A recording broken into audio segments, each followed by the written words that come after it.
Hello everyone. आज हम लोग इस वीडियो में भारतीय नागरिक सुरक्षा संहिता के एमसीक्यूज़ सॉल्व करेंगे। ये एमसीक्यूज़ आपके हर जुडिशरी पेपर के लिए, हर स्टेट के जुडिशरी पेपर के लिए बहुत इंपॉर्टेंट है। ये टॉप एमसीक्यूज़ आपके पीवाईक्यूज़ के बेसिस पर हैं और जो न्यू प्रोविज़न ऐड किया गया है ये उनके बेसिस पर है। अगर आपको इसका पीडीएफ चाहिए तो आप टेलीग्राम चैनल ज्वाइन कर सकते हैं, लिंक आपको डिस्क्रिप्शन बॉक्स में मिल जाएगा। लास्ट में आप कमेंट सेक्शन में ज़रूर बताइएगा कि आपने कितना स्कोर करा। स्टार्ट करते हैं। क्वेश्चन नंबर 1 है, under section 15 who can be appointed as executive special executive magistrate. तो सेक्शन 15 के अंदर किसको as a special executive magistrate appoint किया जा सकता है। डीएम है, superintendent of police, option C executive magistrate and police officer not below the rank of superintendent of police और equivalent. Option D executive magistrate and any police officer above the rank of superintendent of police. तो इसका correct answer होगा executive magistrate and police officer not below the rank of superintendent of police और equivalent. मतलब superintendent of police को भी as a special executive magistrate appoint किया जा सकता है और किसको किया जा सकता है, जो उससे बिलो रैंक का ना हो, मतलब अबव रैंक का हो, या फिर सुपरिंटेंडेंट ऑफ पुलिस को अपॉइंट किया जा सकता है और एग्जीक्यूटिव मैजिस्ट्रेट को भी अपॉइंट किया जा सकता है। क्वेश्चन 2 है आपका, ये पीवाईक्यूज़ के बेस पर है, ये भी इम्पॉर्टेंट है आपका। पूछा जा रहा है inherent power of high court किस सेक्शन में दिया है। तो inherent power of high court आपका 528 सेक्शन में दिया है।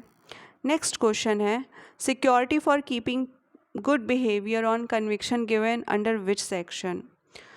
तो आपको बताना है कि जब कन्विक्शन किया जा रहा है तो किस सेक्शन के अंदर उसे सिक्योरिटी भी ली जा सकती है। किस सेक्शन में बताया गया है कि कन्विक्शन के टाइम गुड बिहेवियर रखने के लिए सिक्योरिटी ली जा सकती है। तो ये आपका सेक्शन 125 है। और एक क्वेश्चन और बनता है यहाँ से कि कौन से जज या मैजिस्ट्रेट एम्पावर्ड हैं सिक्योरिटी लेने के लिए। तो magistrate of first class security ले सकते हैं और कोर्ट ऑफ सेशन सिक्योरिटी ले सकता है। ये आपका एक और क्वेश्चन हो गया। फिर क्वेश्चन बनता है कि कितने सालों के लिए सेक्शन 125 में सिक्योरिटी ली जा सकती है। तो 3 सालों के लिए ली जा सकती है, ये आपको पता होना चाहिए। नेक्स्ट क्वेश्चन है question 4, security for good behaviour from habitual offender. तो हैबिचुअल ऑफेंडर से किस सेक्शन के अंदर सिक्योरिटी ली जा सकती है। तो इसका आंसर है आपका सेक्शन 129। और अगेन एक और क्वेश्चन बनता है कि कौन एम्पावर्ड है सिक्योरिटी लेने के लिए अंडर सेक्शन 129। तो एग्जीक्यूटिव मैजिस्ट्रेट एम्पावर्ड है। अगेन एक और क्वेश्चन बनता है कितने साल के लिए सिक्योरिटी ले सकते हैं। तो 3 साल के लिए सिक्योरिटी ले सकते हैं। फिर नेक्स्ट क्वेश्चन है, order for maintenance of wife children and parents given under which section. ये सेक्शन आपका जो अभी हम लोग पढ़ेंगे ये आपका मेंस के लिए भी बहुत इम्पॉर्टेंट है और इस पर एक बहुत पूरा अच्छे से लेक्चर कवर किया गया है। आप चाहें तो प्लेलिस्ट में जाकर देख सकते हैं विद केस लॉज। तो केस लॉज के साथ कवर किया गया है क्योंकि आपके मेंस के पॉइंट ऑफ व्यू से ये बहुत इंपॉर्टेंट है। मेंस में यहाँ से क्वेश्चन आता है। तो इसका करेक्ट आंसर होगा सेक्शन 144। नेक्स्ट क्वेश्चन है, which magistrate is empowered to order for the maintenance of wife children and parents. तो कौन से मैजिस्ट्रेट एम्पावर्ड हैं सेक्शन 144 के अंदर मेंटेनेंस का ऑर्डर देने के लिए। करेक्ट आंसर है इसका magistrate of first class. Next question है, which provision allow the alteration in allowances. तो जो अलाउंसेस दिए गए थे सेक्शन 144 के अंदर, उसमें चेंजेस किस सेक्शन के अंदर लाया जा सकता है। सेक्शन 146 के अंदर। नेक्स्ट क्वेश्चन है question 8, which provision related to conditional order for the removal of nuisance. तो आपको बताना है किस सेक्शन के अंदर for the removal of nuisance को हटाने के लिए ऑर्डर पास किया जा सकता है। करेक्ट आंसर होगा इसका आपका सेक्शन 152। नेक्स्ट एक क्वेश्चन बनता है, कौन एम्पावर्ड है सेक्शन 152 के अंदर ऑर्डर पास करने के लिए? तो DM, sub divisional magistrate and executive magistrate. ठीक है, तो इससे एक और क्वेश्चन बनता है सेक्शन 152 के अंदर, आपको ये आंसर पता होना चाहिए। नेक्स्ट क्वेश्चन है आपका, which magistrate is empowered to order under section 152। अच्छा, अब ये वही क्वेश्चन आ गया है जो अभी हम लोगों ने डिस्कस कर लिया है। तो इसका आंसर क्या सही होगा? आपका आंसर सी सही होगा। नेक्स्ट क्वेश्चन है, which provision is related to injunction pending inquiry. तो ये आपका PYQs के बेसिस पर है, काफ़ी बार पूछा जा चुका है। इसका सेक्शन है सेक्शन 161। नेक्स्ट क्वेश्चन है, which provision is related to issue of order in urgent cases of nuisance और एप्रीहेंडेड डेंजर। इम्पॉर्टेंट है ये आपका मेंस के पॉइंट ऑफ व्यू से भी इम्पॉर्टेंट है, प्री में भी इससे काफ़ी सवाल आता है। तो आपको बताना है कौन से मैजिस्ट्रेट एम्पावर्ड है। सेक्शन 163 के अंदर है कौन से मैजिस्ट्रेट एम्पावर्ड है। तो यहाँ पर है DM, SDM and executive magistrate. तो सेक्शन 163 के अंदर डीएम, SDM और एग्जीक्यूटिव मैजिस्ट्रेट एम्पावर्ड हैं ऑर्डर इशू करने के लिए। नेक्स्ट क्वेश्चन है, arrest to prevent commission of cognizable offence given under which section. Important है ये भी आपका, किस सेक्शन के अंदर कॉग्निजेबल ऑफेंस को प्रिवेंट करने के लिए अरेस्ट किया जा सकता है। तो इसका करेक्ट आंसर होगा आपका सेक्शन 170। क्वेश्चन 13 है, which magistrate is empowered to issue the order under section 163। ये तो अभी हम लोगों ने डिस्कस कर लिया है। तो इसका करेक्ट आंसर है डीएम, SDM और एग्जीक्यूटिव मैजिस्ट्रेट। नेक्स्ट क्वेश्चन है, complain under section 222 subsection 5 shall be filed with in. तो ये सेक्शन आपका डील करता है, सबसेक्शन 5 इसका डील करता है कि जब डिफर्मेशन का ऑफेंस होता है प्रेसिडेंट या फिर vice president, governor, administrator of the UT, तो इनके अगेंस्ट जब होता है ऑफेंस तो कितने दिन के अंदर एप्लीकेशन फ़ाइल हो जानी चाहिए, कंप्लेन फाइल हो जानी चाहिए, कितने दिन के अंदर कंप्लेन फाइल हो जानी चाहिए। तो इसका करेक्ट आंसर है आपका 6 मंथ्स। और कौन करेगा? तो पब्लिक प्रोसिक्यूटर फाइल करेगा कंप्लेन। नेक्स्ट क्वेश्चन है, अमाउंट इन सम्मन issued under section 229 shell not exceed amount. ये पेटी ऑफेंसेस के केसेस में जो सम्मन भेजा जाता था ना CRPC में, ये उसी का करस्पॉन्डिंग सेक्शन है और इसमें अमाउंट चेंज कर दिया गया है। तो अब इसमें अमाउंट हो गया है 5000, इसीलिए ये इम्पॉर्टेंट हो गया है। क्वेश्चन 16 है, proceeding under section 232 commitment of case to court of session when offence trial will exclusively trial by it shall be completed within. तो सेक्शन 232 आपका बात करता है कि जब trial exclusively court of session के द्वारा होना होता है तो सारे डॉक्यूमेंट भिजवाने होते हैं। वो प्रोसीडिंग्स, क्योंकि देखिए court of session direct cognizance तो लेता नहीं है, कोई और कोर्ट कॉग्निजेंस लेता है, उसके बाद कोर्ट ऑफ सेशन को भिजवाता है। तो सारा जो डॉक्यूमेंट और रिपोर्ट है वो सब कितने दिन के अंदर भिजवाएगा। तो वही बात हो रही है कि जो वो प्रेसिडिंग है सेक्शन 232 के अंदर वो कितने दिन में ख़त्म हो जानी चाहिए। पहले ये टाइम पीरियड नहीं दिया हुआ था, ये आपका BNSS में ऐड किया गया है, इसलिए ये इम्पॉर्टेंट हो जाता है। तो इसका करेक्ट आंसर होगा 90 डेज फ्रॉम टेकिंग कॉग्निजेंस विच में एक्सटेंड टू 180 डेज। आपका बी ऑप्शन ये सही हो जाएगा। Next question 17, if the trial of the case is same of which police investigation is being held under section 233। आपका सेक्शन 233 डील करता है जहाँ पर मैजिस्ट्रेट ने कॉग्निजेंस लिया हुआ है और ट्रायल चल रहा है और उनको पता चलता है कि सेम केस का इन्वेस्टिगेशन चल रहा है पुलिस के द्वारा, तो वो अपनी प्रोसीडिंग को रोक देते हैं और पुलिस रिपोर्ट मंगाते हैं। जब उन्हें लगता है कि सेम अक्यूज़्ड के ख़िलाफ़ ट्रायल और सेम अक्यूज़्ड के ख़िलाफ़ ही इन्वेस्टिगेशन चल रहा था, तो उसको मर्ज कर देते हैं। अब जो उस केस का ट्रायल होगा वो कैसे होगा, तो दोनों केस को ट्राई किया जाएगा जैसे वो कंप्लेंट पे इंस्टीट्यूट हुए हैं, दोनों केस को ट्राई किया जाएगा जैसे वो पुलिस रिपोर्ट पे हुए हैं, या फिर दोनों केस को ट्राई किया जाएगा जैसे कोर्ट ने स्यू मोटो कॉग्निजेंस लिया है, या ऑल ऑफ द अबव। तो इसका करेक्ट आंसर होगा बी, दोनों केस का अब ऐसे ट्रायल चलेगा जैसे पुलिस रिपोर्ट पर कॉग्निजेंस लिया गया था। क्वेश्चन 18 है, how many number of charges में बी ट्राइड अंडर सेक्शन 242। तो यहाँ पे बात हो रही है कि हम लोग एक सेक्शन पढ़ते थे CRPC में, जिसमें पढ़ते थे कि 12 महीनों के अंदर सेम काइंड के ऑफेंस जो हुए हैं उनका एक साथ ट्रायल हो सकता है, और वो कितने होने चाहिए गिनती में, 3 होने चाहिए, चाहे वो सेम पर्सन के अगेंस्ट होने चाहिए या फिर अलग पर्सन के अगेंस्ट होने चाहिए।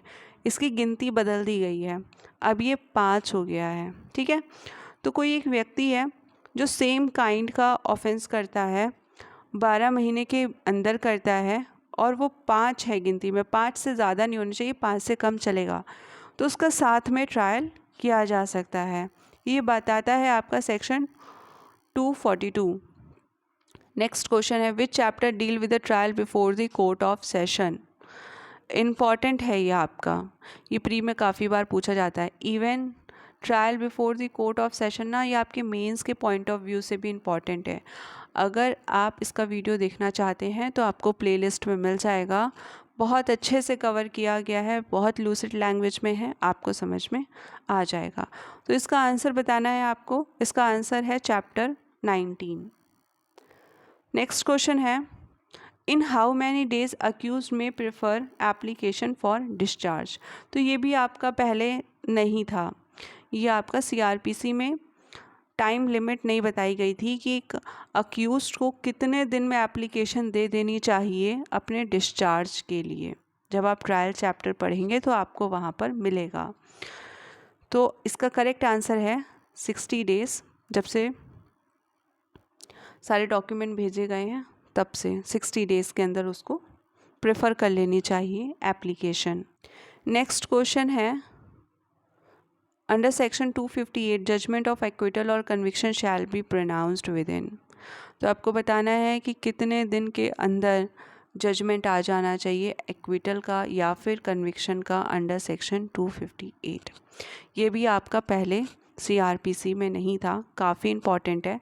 और इसका करेक्ट आंसर होगा 30 डेज़ विच में एक्सटेंड टू 40 डेज़। तो 30 डेज़ के अंदर आ जाना चाहिए, लेकिन इसे 45 डेज़ के लिए आगे बढ़ाया भी जा सकता है। तो इसका बी आपका करेक्ट आंसर होगा।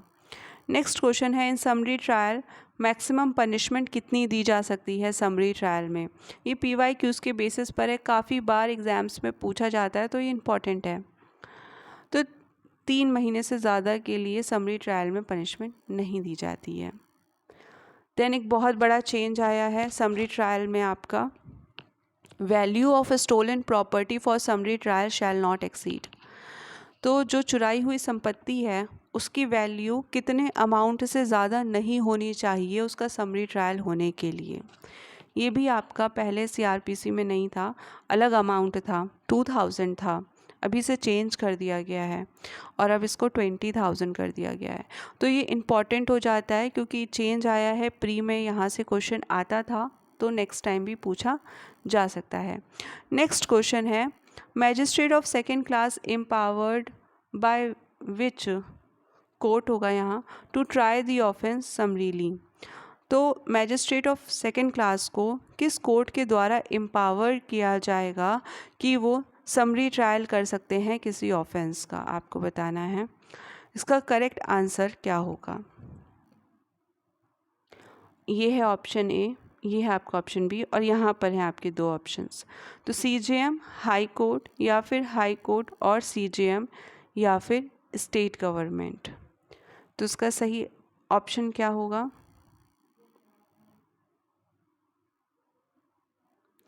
करेक्ट आंसर है इसका High Court. High Court empower करता है मजिस्ट्रेट ऑफ सेकंड क्लास को समरी ट्रायल करने के लिए। नेक्स्ट क्वेश्चन है 25 application related to plea bargaining.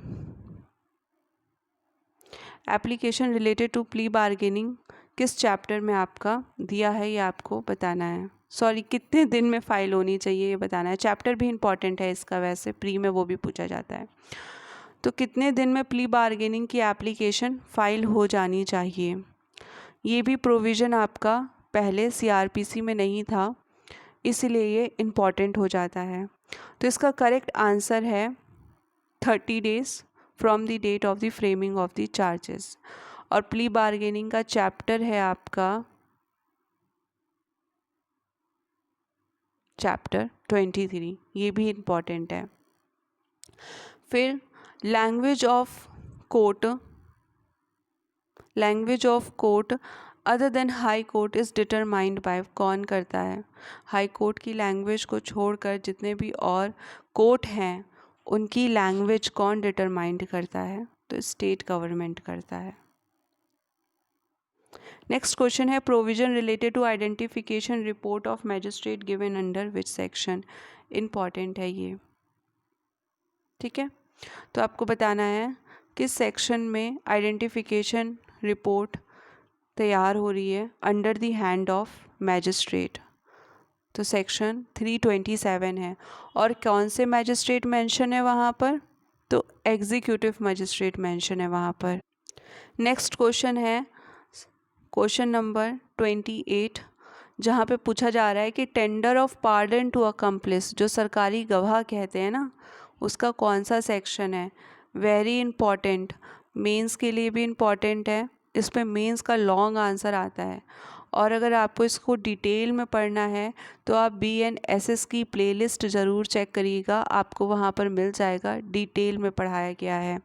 तो इसका करेक्ट आंसर बताना है टेंडर टू पार्डन का सेक्शन कौन सा है। करेक्ट आंसर है आपका ऑप्शन बी, सेक्शन 343 में दिया हुआ है। क्वेश्चन नंबर 29 है who can tender pardon to accomplice. तो कौन पार्डन ग्रांट कर सकता है अकम्प्लिस को? इम्पॉर्टेंट है, ये भी पूछा जाता है, ठीक है। तो बताना है मैजिस्ट्रेट ऑफ फर्स्ट क्लास या फिर court of session second class magistrate या फिर मैजिस्ट्रेट ऑफ फर्स्ट क्लास और CJM या फिर ऑल ऑफ दी अबव। तो इसका सही आंसर है मैजिस्ट्रेट ऑफ फर्स्ट क्लास भी ग्रांट कर सकते हैं और मैजिस्ट्रेट ऑफ सेकंड क्लास भी ग्रांट कर सकते हैं। अब यहीं से एक और क्वेश्चन आता है, जो कोर्ट ऑफ सेशन है वो प्रेसिडिंग की किस स्टेज पर पार्डन ग्रांट कर सकते हैं, और जो मैजिस्ट्रेट ऑफ फर्स्ट क्लास है वो प्रेसिडिंग की किस स्टेज पर पार्डन ग्रांट कर सकते हैं? तो ये इंक्वायरी, ट्रायल या फिर इन्वेस्टिगेशन, किसी भी स्टेज पर पार्डन ग्रांट कर सकते हैं। लेकिन मैजिस्ट्रेट ऑफ फर्स्ट क्लास सिर्फ इंक्वायरी और ट्रायल की स्टेज पे पार्डन ग्रांट कर सकते हैं, इन्वेस्टिगेशन की स्टेज पे पार्डन ग्रांट नहीं कर सकते हैं। नेक्स्ट क्वेश्चन है आपका इंक्वायरी, ट्रायल और judgment in the absence of proclaimed offender is given under which section. तो जो प्रोक्लेम्ड ऑफेंडर है, जिसको कोर्ट ने प्रोक्लेम्ड ऑफेंडर घोषित कर रखा है, उसकी एब्सेंस में, उसकी मौजूदगी नहीं है, वो एब्सेंट है, तब भी इंक्वायरी, ट्रायल और जजमेंट किस सेक्शन के अंदर दिया जा सकता है? आपको बता दूं ये सेक्शन पहले नहीं था, ये BNSS में नया सेक्शन जोड़ा गया है। तो ये आपका बहुत इम्पॉर्टेंट हो जाता है, प्री के लिए भी इम्पॉर्टेंट है, मेंस के लिए भी इम्पॉर्टेंट है। तो सही आंसर है इसका सेक्शन 356। सेक्शन 356 बताता है कि कब एक प्रोक्लेम्ड ऑफेंडर एब्सेंट है तब भी जजमेंट तक दिया जा सकता है। इसका आपको पूरा वीडियो मिल जाएगा जिसमें डिटेल में कवर किया गया है कि कब अक्यूज्ड की एब्सेंस में एविडेंस लिया जा सकता है, कब अक्यूज्ड की एब्सेंस को ग्रांट किया जा सकता है कोर्ट के द्वारा कि उसकी प्रेजेंस ज़रूरी नहीं है कोर्ट में, और कब प्रोक्लेम्ड ऑफेंडर की एब्सेंस में इंक्वायरी, ट्रायल और जजमेंट किया जा सकता है। तो ये काफ़ी इंपॉर्टेंट है, आपके मेंस के लिए बहुत इंपॉर्टेंट है, ये मेंस में आ सकता है। अगर आपको इसका वीडियो देखना है तो आपको प्लेलिस्ट में मिल जाएगा। फिर नेक्स्ट क्वेश्चन है, copy of judgment shall be uploaded on its portal. तो पोर्टल पर कॉपी ऑफ जजमेंट कितने दिन में अपलोड हो जानी चाहिए? ये भी आपका पहले CRPC में नहीं था। इसका करेक्ट आंसर है 7 दिन। जब से जजमेंट आया है तब से 7 दिन के अंदर अपलोड हो जानी चाहिए। नेक्स्ट क्वेश्चन है, अपील आपका कौन से चैप्टर में दिया हुआ है? तो काफ़ी इम्पॉर्टेंट है क्योंकि चैप्टर भी पूछा जाता है। आपको बेल का चैप्टर पता होना चाहिए, आपको अरेस्ट का चैप्टर पता होना चाहिए, आपको अपील का चैप्टर पता होना चाहिए, है ना। आपको इन्वेस्टिगेशन का चैप्टर नंबर पता होना चाहिए, आपको चार्ज का चैप्टर नंबर पता होना चाहिए। तो ये आपको पता होने चाहिए क्योंकि मेंस और प्री दोनों के पॉइंट ऑफ व्यू से ये सारे टॉपिक इम्पॉर्टेंट हैं। तो आपका चैप्टर 31 में दिया हुआ है अपील। नेक्स्ट क्वेश्चन है आपका क्वेश्चन 33 कि मर्सी पेटिशन कहाँ पे दिया हुआ है? आपको पता होगा कि CRPC में मर्सी पेटिशन का प्रोविज़न नहीं मेंशन था, नया प्रोविज़न ऐड किया गया है। तो कहाँ पर ऐड किया गया है? ये हैं आपके ऑप्शंस, सेक्शन 471, 472, 473 या फिर 470। तो इसका करेक्ट आंसर है सेक्शन 472। आपका कितना स्कोर बना कमेंट सेक्शन में ज़रूर बताइएगा और लाइक शेयर सब्सक्राइब ज़रूर करिएगा। Thank you.